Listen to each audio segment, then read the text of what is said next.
Something unusual is happening in Finland. On the surface, it looks like a country that has cracked the code of modern life. It ranks as the happiest nation in the world for 6 years in a row. Its schools are studied as models across continents, and its crime rate is among the lowest anywhere. From the outside, Finland feels like a utopia. But inside the country, the picture is more complicated. Housing prices in the Helsinki region have skyrocketed far beyond wage growth, while in the north and east, towns are emptying out as young people move south. The population is aging quickly, and the workforce is shrinking. And while Finland's economy has grown stronger, it remains vulnerable to global shocks, from Russia's collapse in the 1990s to the energy crisis of today. If you enjoy deep dives into stories like this, consider subscribing so you don't miss the next one.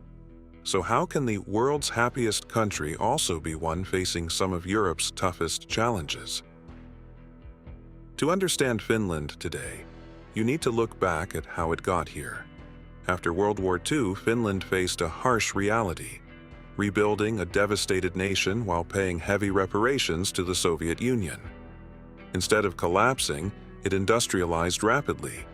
The forestry sector became the backbone of the economy, with paper and timber flowing across Europe. By the late 20th century, Finland had reinvented itself again. Heavy industry gave way to technology and innovation. Nokia, once just a small local manufacturer, became a global giant and for years the world's largest mobile phone producer. The company's rise was more than a business success.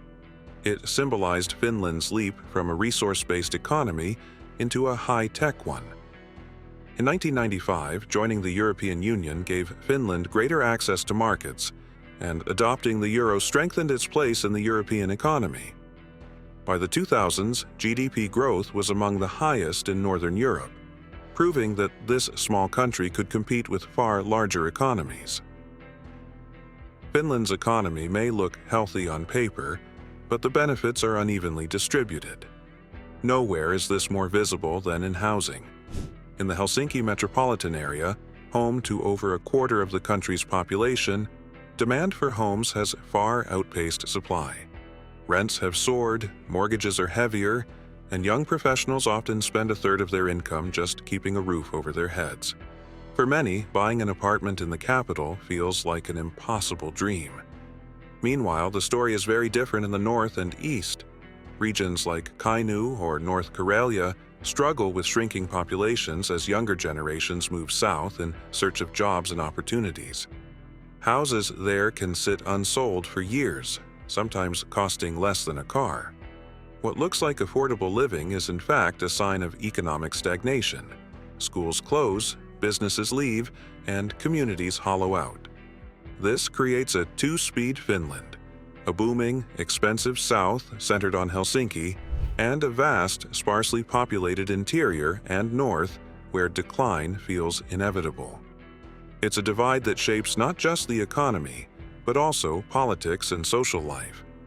Before we continue with the video and my further explanation about subject, I want to ask for your help. I'm trying to reach 1,000 subscribers by the end of the year, so I'd really appreciate it if you would subscribe and help me out. Okay, let's continue. Finland's story isn't just about steady growth, it's also about sharp downturns. Few countries in Europe have been hit as hard by external shocks. The most dramatic collapse came in the early 1990s when the Soviet Union, Finland's largest trading partner, suddenly disappeared. Exports dried up almost overnight, triggering a deep recession. Banks failed. Unemployment soared above 15% and entire industries had to restructure. For many Finns, it was the hardest economic crisis since the war. Then came the global financial crisis of 2008. Demand for Finnish exports, machinery, paper, electronics, fell sharply, exposing how dependent the economy was on world markets. The decline of Nokia around the same time made the downturn even worse, leaving tens of thousands without work.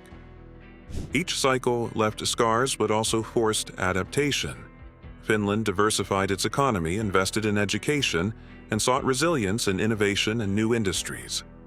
Still, the memory of those crises lingers.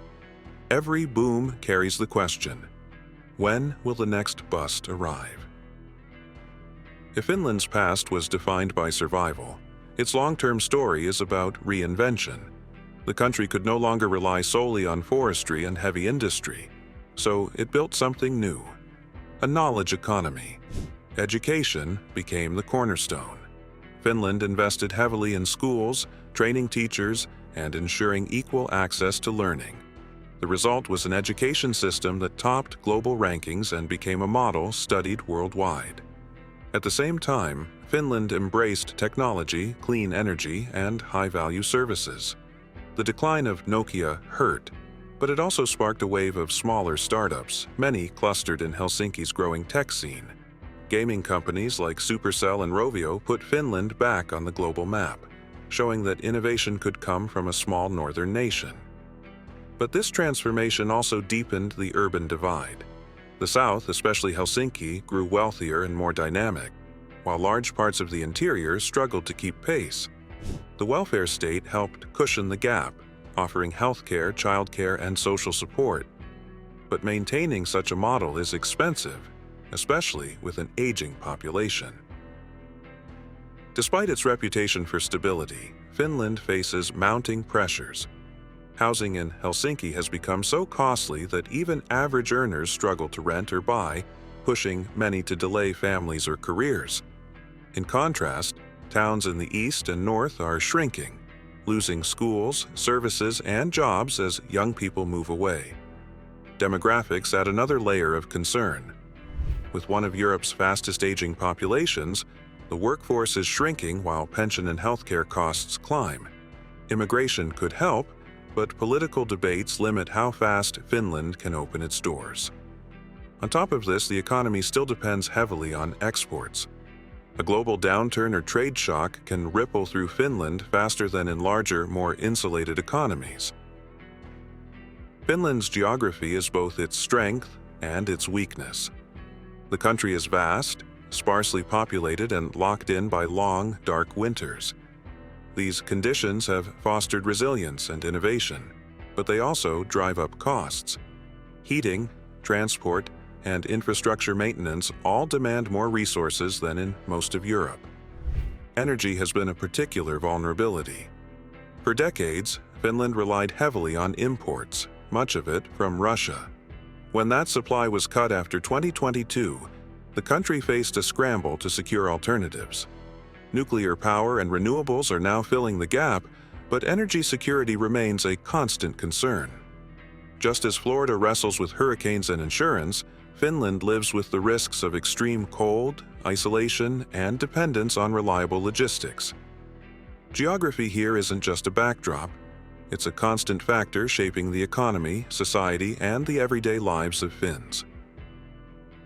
Finland's population is shrinking and aging, with birth rates at record lows. Entire regions risk losing vitality as schools close and services disappear. Immigration is seen as part of the solution, especially for healthcare and tech, but remains politically sensitive and has moved slowly. Meanwhile, many young Finns leave for studies or careers abroad, creating a quiet but damaging brain drain. For a small country, even modest outward migration has a big impact. Balancing low birth rates, cautious immigration, and emigration pressures may be one of Finland's toughest long-term challenges. Looking at Finland today, echoes of the past are hard to miss. The housing squeeze in Helsinki feels reminiscent of earlier bubbles, while regional decline mirrors the shocks of the 1990s. Export dependency still leaves the economy exposed, just as it did during the collapse of the Soviet Union and the 2008 financial crisis. But the context is different now. Finland is more diversified, with strong technology and clean energy sectors alongside its traditional industries. It's also deeply integrated into the European Union, and as a new NATO member, it enjoys a stronger security umbrella than at any point in its history. The question is whether these advantages are enough to prevent history from repeating itself. Will Finland face another sharp downturn? Or will it chart a steadier course this time? The answer may depend on how well it can balance growth with resilience. Finland is often presented as a model nation: happiest people, safe streets, and world-class education. Much of that reputation is deserved. Yet beneath the surface lies a set of challenges that no international ranking can hide. Housing that prices out families in Helsinki, rural areas hollowing out, and a population that is steadily aging. These issues are less dramatic than wars or revolutions, but over time they may shape the country's future just as decisively. At the same time, Finland has repeatedly shown an ability to adapt. From rebuilding after war to reinventing itself after economic crises, resilience is woven into the national story. Its strengths, innovation, education, social trust, remain powerful assets. History doesn't repeat, but it rhymes. The question is whether Finland's next verse will sound like the struggles of the past, or if it can write a new melody of sustainable growth and stability.